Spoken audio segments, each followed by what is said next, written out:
ચાલો છોકરાઓ, આપણે આગળ વધીએ. તો લાસ્ટ વિડીયોમાં આપણે ચેપ્ટર નંબર 6 તત્વોનું અલગીકરણ માટેના સામાન્ય સિદ્ધાંતોની શરૂઆત કરી છે. તો એ ચેપ્ટરને આપણે આગળ વધારીએ.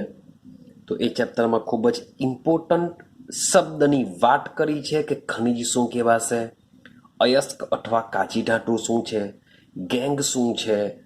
ત્યાર પછી કાચી ધાતુમાંથી આપણે ધાતુ કેવી રીતના મેળવી શકીએ, તો એના મુખ્ય 3 સિદ્ધાંતો છે. એમાં પહેલા સિદ્ધાંત છે કે કાચી ધાતુનું સંકેન્દ્રીકરણ કરવું પડશે. તો આજના વિડીયોની અંદર આપણે એના વિશે જ ડિસ્કશન કરવાના છે કે કાચી ધાતુનું સંકેન્દ્રીકરણ. તો આજે આપણે સમજીશું કાચી ધાતુનું સંકેન્દ્રીકરણ કરવાની પદ્ધતિઓ. શબ્દ બોલું છું પદ્ધતિઓ, મીન્સ કે એક પદ્ધતિ નથી, પરંતુ આપણે ધાતુનું સંકેન્દ્રીકરણ કરવા માટે 4 પ્રોસેસનો ઉપયોગ કરી શકીએ છીએ. હવે આ જે 4 પ્રોસેસ છે એ 4માંથી કઈ પ્રોસેસનો ઉપયોગ કરવો એનો આધાર આપણી અયસ્ક એટલે કે કાચી ધાતુ અને તેમાં રહેલી અશુદ્ધિ અથવા તો ગેંગના સ્વભાવ ઉપર રહેલો છે. જેમ જેમ આપણે આ પદ્ધતિ સમજતા જશું તેમ તેમ તમને આઈડિયા આવતી જશે કે આ સેન્ટન્સ શા માટે બોલું છું, કે આ 4 પ્રોસેસમાંથી કઈ પ્રોસેસનો ઉપયોગ આપણે કાચી ધાતુનું સંકેન્દ્રીકરણ કરવા માટે કરી શકીએ છીએ. તો સૌથી પહેલા આપણે એ લોકોના નામ એકવાર મેમરાઇઝ કરી લઈએ. કારણ કે આપણે જો તમે એક્ઝામમાં ગોખીને જો ગયા તો એવું પણ થઈ શકે કે તમને કંઈ પૂછાઈ જુદી હોય ને તમે લખીને કંઈક બીજું આવશો, કારણ કે તમે ગોખેલું છે ને સમજેલું નથી. તો પ્રોસેસને જો સમજી લેશો તો એને લખવામાં પણ તમને સરળતા થશે. માટે તમને કહું છું કે ટોપિકને સમજવાનો પ્રયત્ન કરજો, ને છે સિમ્પલ, તો જ તમે જે ક્વેશ્ચન મે બી પૂછાયો હોય તો તમે એક્ઝામમાં ઇઝીલી અટેમ્પ્ટ કરી શકો. હવે સમજી લેજો કે મેં તમને કીધેલું છે કે આ ચેપ્ટરમાંથી ટોટલ 4 માર્ક્સનું પૂછાવાનું છે. 2 માર્ક્સનો એક ક્વેશ્ચન નીકળશે, સાથે સાથે બીજા 2 MCQ નીકળશે. તો 2 માર્ક્સનો જે ક્વેશ્ચન છે, આ 4 પ્રોસેસમાંથી એક પ્રોસેસ પૂછાવાનો ચાન્સ વધારે હોય છે. માટે આ 4 પ્રોસેસને દિમાગમાં ફિટ કરવાની છે. ક્લિયર છે? હું એમ નથી કહેતો કે આ 4માંથી જ પૂછાશે, પણ આ 4માંથી પણ પૂછાવાનો ચાન્સ વધારે હોય છે, અથવા તો આમાંથી MCQ પણ નીકળી શકે છે. તો કેવા MCQ નીકળી શકશે, કેવી રીતના ક્વેશ્ચન પૂછાઈ શકે, એ બધી જ વાત આપણે અહીં કરીશું. ક્લિયર છે? તો સૌથી પહેલા સંકેન્દ્રીકરણ કરવા માટેની 4 પ્રોસેસ છે. એ 4 પ્રોસેસને યાદ કરીએ. સૌથી પહેલા છે જલીય પ્રક્ષાલન, કહેશું આપણે એને જલીય પ્રક્ષાલન. બીજી પ્રોસેસ છે ચુંબકીય અલગીકરણ. ચુંબકીય અલગીકરણ. પછી ત્રીજી પ્રોસેસ જાણીને તમને થોડો ખાસ થશે કે ચાલ ભાઈ આટલું તો આપણને આવડે છે. જે તમને મેં કહ્યું હતું લાસ્ટ વિડીયોની અંદર કે આમાંથી એક પ્રોસેસ તમને શું છે, આવડતી હોય છે. તો એ પ્રોસેસ છે ફીણ પ્લવન પદ્ધતિ, જે તમે 10માં ભણીને આવ્યા છો ને સેમ એવી જ છે. થોડુંક એડ થયેલું છે નવું, પણ આવડી જશે, બહુ એટલું બધું અઘરું નથી. તો ત્રીજી પ્રોસેસ છે ફીણ પ્લવન પદ્ધતિ, અને ચોથી પ્રોસેસ છે નિક્ષાલન. ચાલો, આટલું ક્લિયર થઈ ગયું. તો કાચી ધાતુનું સંકેન્દ્રીકરણ કરવું ખૂબ જ જરૂરી છે. તો જ આ સંકેન્દ્રીકરણ કરવાનો એક જ હેતુ છે કે સંકેન્દ્રીકરણ કરવાને લીધે કાચી ધાતુ સાથે રહેલા અનિચ્છનીય પદાર્થો, આ અનિચ્છનીય પદાર્થોને આપણે શું કહીએ છીએ? ગેંગ કહીએ છીએ. તો અનિચ્છનીય પદાર્થો દૂર થશે. આઈડિયા આવે છે કે સંકેન્દ્રીકરણ કરવાથી કાચી ધાતુમાં રહેલો ગેંગ શું થશે? દૂર થશે. બસ આટલું શોર્ટ એન્ડ સિમ્પલ યાદ રાખો. હવે સવાલ એવો આવે કે કાચી ધાતુનું સંકેન્દ્રીકરણ કરવા માટે આમાંથી કઈ પ્રોસેસનો ઉપયોગ થશે? બધી પ્રોસેસ એક સરખી નથી. બધાનો પર્પસ, બધાનો હેતુ, બધાનો સિદ્ધાંત અલગ અલગ છે. બધાની પદ્ધતિ પણ અલગ અલગ છે. તો આ ચારમાંથી કઈ પદ્ધતિનો ઉપયોગ કરવો એનો આધાર, હું ખાલી માત્ર લખું છું, આધાર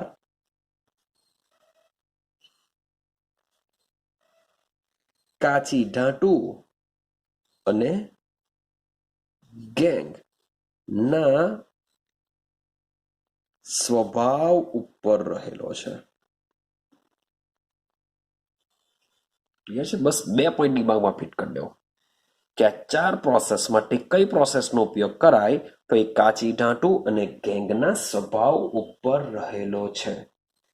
તો આ જે લાસ્ટ પોઈન્ટ છે એને આપણે જ્યારે ઇન્ડિવિજ્યુઅલ જ્યારે સિસ્ટમને સમજીશું ત્યારે તમને આઈડિયા આવતી જશે કે શા માટે મેં આવું લખેલું છે. ચાલો તો શરૂઆત કરીએ. સૌથી પહેલી પ્રોસેસ, અને પ્રોસેસનું નામ છે જલીય પ્રક્ષાલન. હવે શબ્દ છે અહીંયા જલીય. જલીય એટલે કે આપણે શાનો ઉપયોગ કરીશું? પાણીનો ઉપયોગ કરીશું. તો સૌથી પહેલી વસ્તુ લખું છું કે આ પદ્ધતિ કેવી રીતના રચાયેલી છે. મીન્સ કે આ તમારું પહેલું જ સેન્ટન્સ એમસીક્યુ માટે તમને કામ લાગશે. તો સમજો, આ પદ્ધતિ અયસ્ક, અથવા તો તમે કાચી ધાતુ બી લખી શકો છો, અયસ્ક અને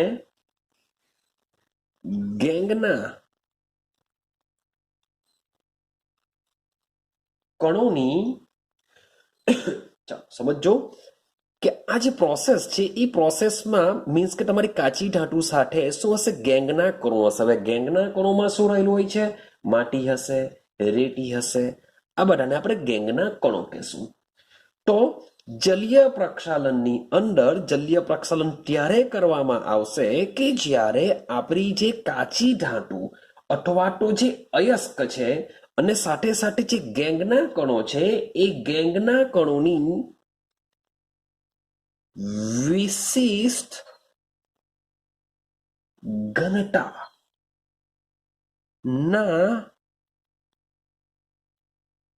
તફાવતને આધારિત હોય છે. એટલે કે બંનેની ઘનતામાં જો મોટો તફાવત હોય તો આપણે જલીય પ્રક્ષાલનનો ઉપયોગ કરવો પડશે. મીન્સ કે કાચી ધાતુમાંથી માટી રેતીને જો દૂર કરવી હોય તો તમારી કાચી ધાતુ અને સાથે સાથે એમાં રહેલા જે માટી અને રેતીના જે કણો છે એમની વચ્ચે જો ઘનતાનો તફાવત મોટો હોય તો તમે જલીય પ્રક્ષાલનનો ઉપયોગ કરી ગેંગના કણોને અયસ્કથી દૂર કરી શકો છો. તો મેઇન કન્સેપ્ટ યાદ રાખજો કે જલીય પ્રક્ષાલન ક્યારે વાપરી શકાય? તો અયસ્ક અને ગેંગના કણોની ઘનતા વચ્ચેના તફાવત પરથી. તો પૂછી શકાય છે કે જલીય પ્રક્ષાલનનો હેતુ શું છે? તો એ વિશિષ્ટ ઘનતાના તફાવત પર આધારિત છે. યાદ રહેશે. તો જે પહેલો પોઈન્ટ છે એ એઝ અ એમસીક્યુ તરીકે પણ તમને આવી શકે છે. એટલે જ આ પ્રોસેસને ઘનતા અલગીકરણ પણ કહી શકાય છે. જલીય પ્રક્ષાલનને ઘનતા અલગીકરણ પદ્ધતિ પણ તમે કહી શકો છો. કારણ કે આખી પ્રોસેસ શું છે? ઘનતાના તફાવત પરથી બંને એકબીજા સાથે દૂર થાય છે. ચાલો હવે સવાલ એવો આવે કે કેવી રીતના આપણે અલગ કરીશું. ચાલો ઘનતાનો તો તફાવત છે જ, પણ કેવી રીતના? તો કરવામાં શું આવશે? તો આ પદ્ધતિમાં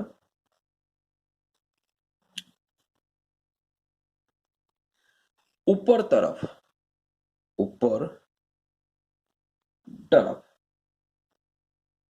જતા પાણીના વહેણ અથવા તો પ્રવાહ બી તમે લઈ શકો છો. વહેણનો ઉપયોગ ચૂર્ણ અથવા તો લઈ શકો છો પાવડર ફોર્મ. તો ચૂર્ણ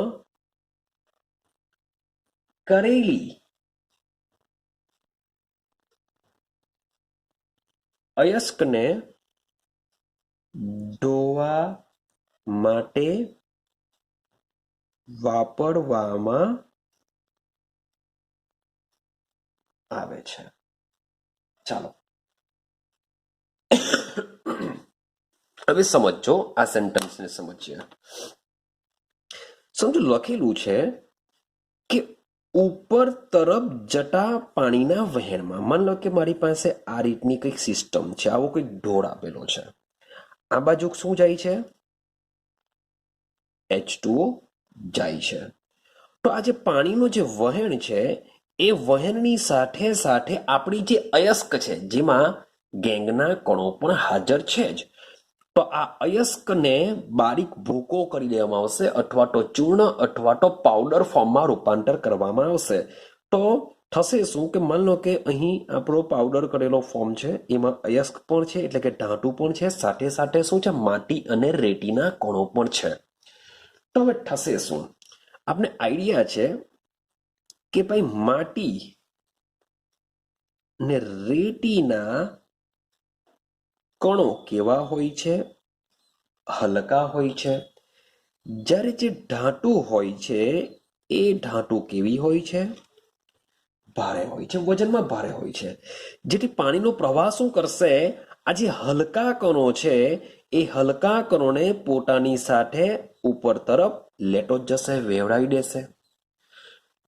હવે જે ભારે ધાતુ છે એ ભારે ધાતુ પાણીના પ્રવાહમાં વધારે ઉપર તરફ જઈ શકવાની નથી, એટલે એ શું કરશે?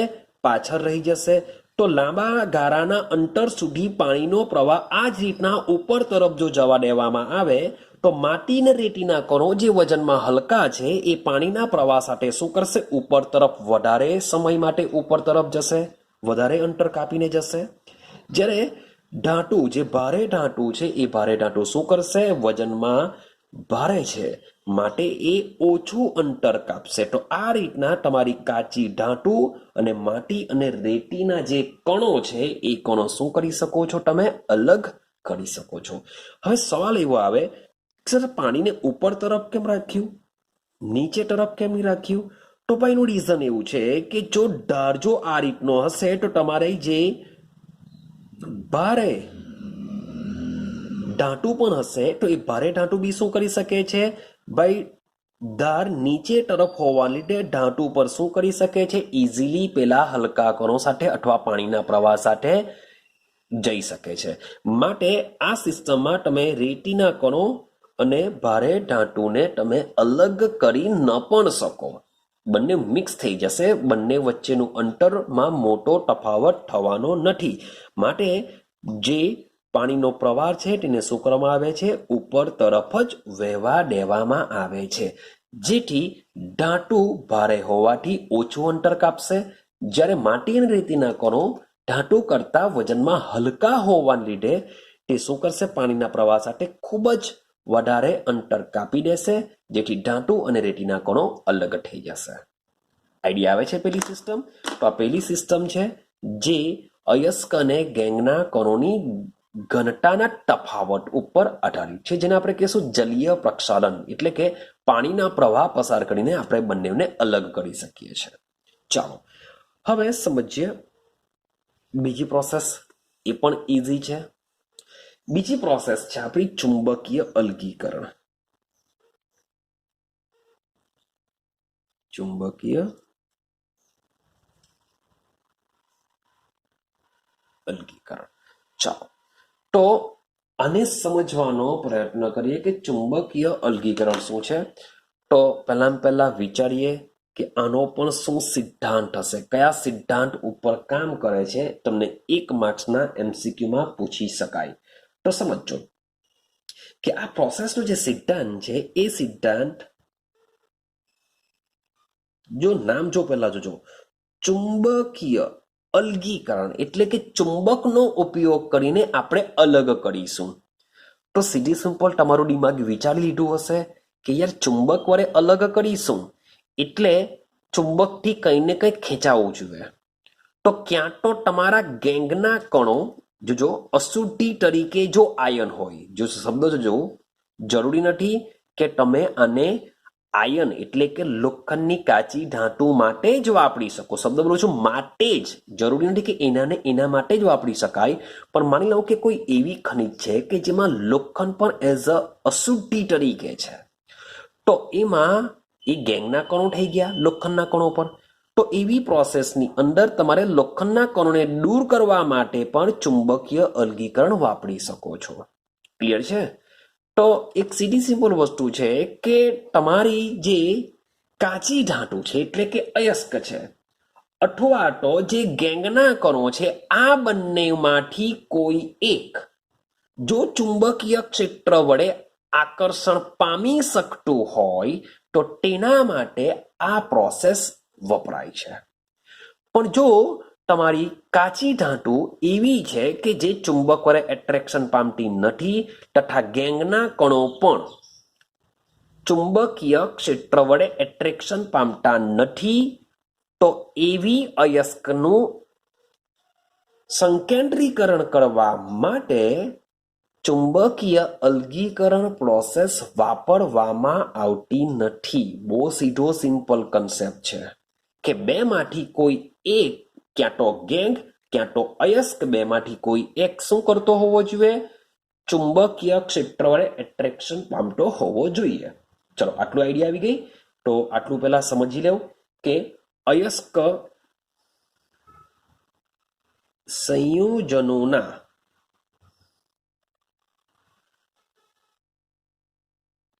ચુંબકીય ગુણધર્મોમાં તફાવત પર આધારિત છે. ચાલો તો આ પદ્ધતિ અયસ્ક સંયોજન, જે શબ્દ બોલેલો છે સંયોજન, સંયોજનની અંદર એટલે કે તમારી કાચી ધાતુ અને ગેંગ બંને આવી જશે. તો અયસ્ક સંયોજનના ચુંબકીય ગુણધર્મનો મતલબ એવો થશે કે બેમાંથી કોઈ એક ચુંબકીય ક્ષેત્ર વડે આકર્ષણ પામતું હોય, બીજો પામતું ન હોય, તો આ પ્રોસેસ આપણે વાપરી શકીએ છીએ. ક્લિયર થાય છે? લખી શકીએ બીજો સેન્ટેન્સ આપણે જે વસ્તુ બોલ્યા તે કે અયસ્ક અથવા ગેંગ, જો શબ્દ બોલું છું અથવા એટલે કે બેમાંથી એક, આ વસ્તુ બ્રેકેટમાં લખું છું અથવા તમે લખી શકો અયસ્ક અને ગેંગ બેમાંથી એક. પણ અહીંયા શબ્દ છે અથવા એટલે ક્યાં આ બંને નહીં આવી શકે. જો બંને હોતે તો હું અને ઓબ્લિક અથવા લખતે, પણ અહીં વચમાં શબ્દ અથવા છે, એનો મતલબ શું થશે? બેમાંથી એક. જો ચુંબકીય ક્ષેત્ર વડે શું થતી હોય? આકર્ષિત થતી હોય તો આ પદ્ધતિ તેવી કાચી ધાતુ માટે લાગુ પાડી શકાય. ચાલો આટલી વસ્તુ ક્લિયર થઈ ગઈ. હવે સવાલ એવો આવે કે મોટે ભાગે તમે એક્ઝામ્પલમાં તમારા દિમાગમાં પહેલેથી જ તમે ફિક્સ કરી દીધું હશે કે આ પ્રોસેસ કોના માટે કામ કરશે. મોટે ભાગે આયનની અયસ્ક. તમારી જો અયસ્ક ધાતુ એટલે કે લોખંડની ધાતુ હોય તો એ લોખંડની ધાતુનું મોટે ભાગે અલગીકરણ ચુંબકીય અલગીકરણ પ્રોસેસ વડે કરવામાં આવે છે, અથવા તો તમારા ગેંગના કણોમાં પણ એવી કોઈ ધાતુ હોય કે જે ચુંબકીય ક્ષેત્રમાં એટ્રેક્શન પામી શકતી હોય તેના માટે પણ આ પ્રોસેસ કામ કરતી હોય છે. ક્લિયર છે? ચાલો તો આપણે એક્ઝામ્પલ તરીકે લેશું. આયનની અયસ્ક શું કરી શકે છે? ચુંબક વડે આકર્ષણ પામી શકે છે તથા બિનચુંબકીય અશુદ્ધિઓ એટલે કે ગેંગના કણો, અહીંયા તમે ગેંગના કણો બી લખી શકો છો, પરંતુ આપણે લખીએ બિનચુંબકીય એટલે કે મીન્સ કે તમારી કાચી ધાતુ આયનની અયસ્ક છે તો આયનની અયસ્ક સિવાયની જે બિનચુંબકીય હશે, એટલે કે એવું જરૂરી નથી કે તમારી આયનની અયસ્કની અંદર બીજી કોઈ મેટલ હોઈ નહીં શકે. તો બીજી કોઈ અન્ય મેટલ હોય અશુદ્ધિ તરીકે અને એ મેટલ જો ચુંબક વડે એટ્રેક્શન પામી શકતી ન હોય તો પણ એ શું થશે? દૂર થઈ જશે. માટે એ લખવામાં આવે છે બિનચુંબકીય અશુદ્ધિઓ. તમે ગેંગના કણો લખશો તો ગેંગના કણોની અંદર માટી રેતી એ જ આવશે. એના કરતાં બિનચુંબકીય લખશો તો એની અંદર જે અન્ય ધાતુ હોય છે જે ચુંબક વડે એટ્રેક્શન પામી શકતી ન હોય તો પણ એ દૂર થઈ જશે. માટે લખીશું આપણે બિનચુંબકીય અશુદ્ધિઓ ચુંબકીય અલગીકરણ દ્વારા શું કરી શકાય છે? અલગ કરી શકાય છે. તે બંનેને આપણે શું કરી શકીએ છીએ? અલગ કરી શકીએ છીએ. હવે સવાલ એવો આવે કે આ પ્રોસેસ કેવી રીતના કામ કરશે? આપણે મેઇન એનો સિદ્ધાંત સમજી લીધેલો છે કે આ પ્રોસેસ કેવી રીતના વર્ક કરે છે. તો હવે સમજવાનો પ્રયત્ન કરીએ કે આ પ્રોસેસમાં શું થશે. ચાલો સમજો કે હવે આપણે સમજીએ કે આ કેવી રીતના કામ કરતી હોય છે. તો બીજું કે આમાં તમારે આકૃતિ પણ દોરવી પડશે. જો એક્ઝામમાં ચુંબકીય અલગીકરણ જો પૂછાયું તો આકૃતિ પણ તમારે દોરવી પડશે. લખતા જઈએ સાથે સાથે આકૃતિને પણ સમજતા જઈએ કે કેવી રીતના આકૃતિ દોરવાની છે. સમજો ડરેલી, આપણે જે બી જો મોટે ભાગે જે બી અયસ્ક લઈએ છીએ મોટે ભાગે પાવડર ફોર્મ, ચૂર્ણ અથવા તો દરેલી હશે. તો ડરેલી અયસ્કને ચુંબકીય રોલર પર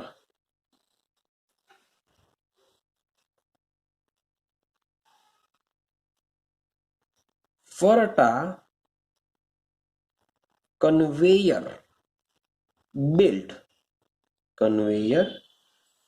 બેલ્ટ પર પડવા દેવામાં આવે છે. ચાલો આટલું પહેલું સેન્ટેન્સ ખાલી સમજીએ કે ડરેલી અયસ્કને ચુંબકીય રોલર પર ફરતા, ચુંબકીય રોલર તો સૌથી પહેલા હું અહીંયા દોરવાનો પ્રયત્ન કરું છું ચુંબકીય રોલર. સમજો, માની લેજો કે આ જે રાઉન્ડ જે દોરું છું એ શું છે? મારો ચુંબકીય રોલર છે. અમારો શું છે? ચુંબકીય રોલર. અને બાજુમાં એક બીજો આવું જ સેમ દોરું છું એ મારું એક સાદો રોલર છે, ચુંબકીય રોલર નથી. શું છે? મારું સાદો રોલર છે. તમે રેડ માર્કરથી જે દોરેલું છે એ છે મારો ચુંબકીય રોલર છે. ચલો લખી દઈએ આપણે એને. આ શું છે? મારું ચુંબકીય રોલર છે. અને આ જે છે એ મારો સાદો રોલર છે, ચુંબકીય નથી. હવે આની ઉપર દરેલી અયસ્કને ચુંબકીય રોલર પર ફરતા કન્વેયર બેલ્ટ, તો આના પર એક પટ્ટા જેવો હોય છે. આ શું છે? એક પટ્ટા જેવું છે જે શું કરશે? આખું એક રોટેશન પામશે. આની સાથે એકદમ ફિટ કરેલું હોય છે જે આખું આની પર રોટેશન કરશે. આ દિશા મીન્સ કે મૂવ કરે છે એવું સમજો. આ બાજુ જશે મીન્સ કે આ દિશામાં રોટેશન કરશે. ક્લિયર છે? ચાલો તો આને કહેશું આપણે કન્વેયર બેલ્ટ. આ કન્વેયર બેલ્ટની ઉપર સમજો આ રીતની કઈ સિસ્ટમ હોય છે. અહીંથી તમારી જે કાચી ધાતુ હશે એ કાચી ધાતુ પાવડર કરેલી કાચી ધાતુને આના ઉપર શું કરે છે? પડવા દેવામાં આવે છે. ચાલો, થઈ ગયું આટલું પહેલું સિસ્ટમ? હા કે ના? હવે સમજો શું થશે. ચાલો, હવે જેવી તમારી કાચી ધાતુ આ રોલર પાસે આવશે, ચુંબકીય રોલર પાસે આવશે, ત્યારે થશે શું? જેવી ચુંબકીય રોલર પાસે આવશે ત્યારે ચુંબકીય શું થશે? એટ્રેક્શન થશે. એટલે કે તમારી કાચી ધાતુ અને અશુદ્ધિઓમાં આ બેમાંથી જે પણ ચુંબક વડે એટ્રેક્શન પામતી હોય એ શું થશે? ચુંબકને ચીપકીને રહેશે. ચુંબકને શું કરશે? ચીપકીને રહેશે. આ બેલ્ટ ફાસ્ટ પડતો હશે, જેને લીધે તમારી એ જે ચુંબક વડે એટ્રેક્શન પામતી જે ધાતુ હશે એ જે બધી ધાતુ શું કરશે? સીધી આ પાત્રમાં પડશે. ખબર પડે છે કઈ? ચુંબક વડે જે એટ્રેક્શન પામતા જે પણ કણો હશે એ બધા શું કરશે? અહીં પડશે. મીન્સ કે આ જે બી કણો હશે એ કણોને આપણે શું કહી શકીએ છીએ? ચુંબકીય કણો કહેશું, કારણ કે ચુંબક વડે એટ્રેક્શન પામતા છે. હવે થશે શું? જે પણ બિનચુંબકીય કણો છે એ બિનચુંબકીય કણો શું થશે? ભાઈ એટ્રેક્શન પામતા નથી, માટે રોલર આ જે કન્વેયર બેલ્ટ પર પડવા દેવામાં આવે છે તે રોટેશન કરે છે, ફરે છે. તો આના વડે એટ્રેક્શન નહીં પામે તો એ શું કરશે? ચુંબક પર એટ્રેક્શન પામતું નથી, માટે એ દૂર શું કરશે? માટે એ દૂર વિભાજન પામશે. તો આ જે કણો હોય છે એ કણો કેવા હોય છે? બિન ચુંબકીય કણો હોય છે. તો આ રોલર જે મીન્સ કે રોલરને કન્વેયર બેલ્ટ છે એ કન્વેયર બેલ્ટની જેટલી પણ ગતિ હશે એ ગતિ મુજબ આ બિનચુંબકીય કણો શું કરશે? રોલરથી દૂર જશે. જ્યારે એટ્રેક્શન જે ચુંબકીય કણો છે એ એટ્રેક્શન પામશે અને એટ્રેક્શનને લીધે એ શું કરશે? આ ચુંબકીય રોલરની નજીક પડશે, જેને લીધે તમે ચુંબકીય કણો અને બિનચુંબકીય કણોને શું કરી શકો છો? એકબીજાથી અલગ કરી શકો છો. આઈડિયા આવે છે પ્રોસેસમાં કેવી રીતના કામ કરે છે? બસ સિમ્પલ વસ્તુ છે, સિમ્પલ એની આકૃતિ છે. તો આ વસ્તુ આપણે હવે લખી દઈએ કે કેવી રીતના કામ કરે છે. ચાલો, તો ત્યાર પછીનો પોઈન્ટ લખીએ કે જેથી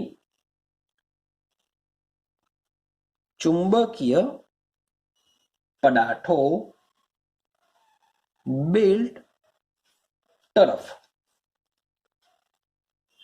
આકર્ષાયેલા રહીને શું કરે છે? નજીકમાં પડે છે. લખી શકો છો હજુ અગાડી? જ્યારે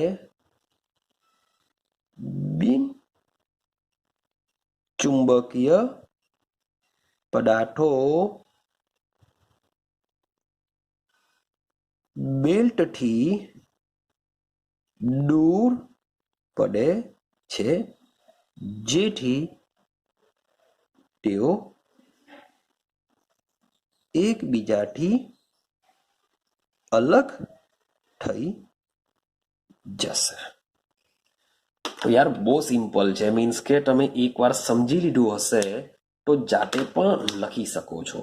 તો શરૂઆતમાં આપણે શું લખેલું છે? શરૂઆતમાં આપણે લખેલું છે કે આ પ્રોસેસ કયા ગુણધર્મ ઉપર કામ કરે છે એના વિશે સૌથી પહેલા લખ્યું. ચુંબકીય અલગીકરણ છે, તો ચુંબકીય અલગીકરણનો સિદ્ધાંત આની અંદર સમાયેલો છે. તો સિદ્ધાંતમાં શું છે કે અયસ્ક અથવા ગેંગ જો બેમાંથી કોઈ એક ચુંબકીય ક્ષેત્ર વડે આકર્ષણ પામતો હોય તેના માટે જ આ પદ્ધતિ લાગુ પાડી શકાય છે. જો તમારો ગેંગ અથવા તો અયસ્ક એટલે કે કાચી ધાતુ બંને જો ચુંબકીય ક્ષેત્ર વડે એટ્રેક્શન પામતા ન હોય તો આ પ્રોસેસ કાચી ધાતુનું સંકેન્દ્રીકરણ કરવા માટે વાપરી શકાતી નથી.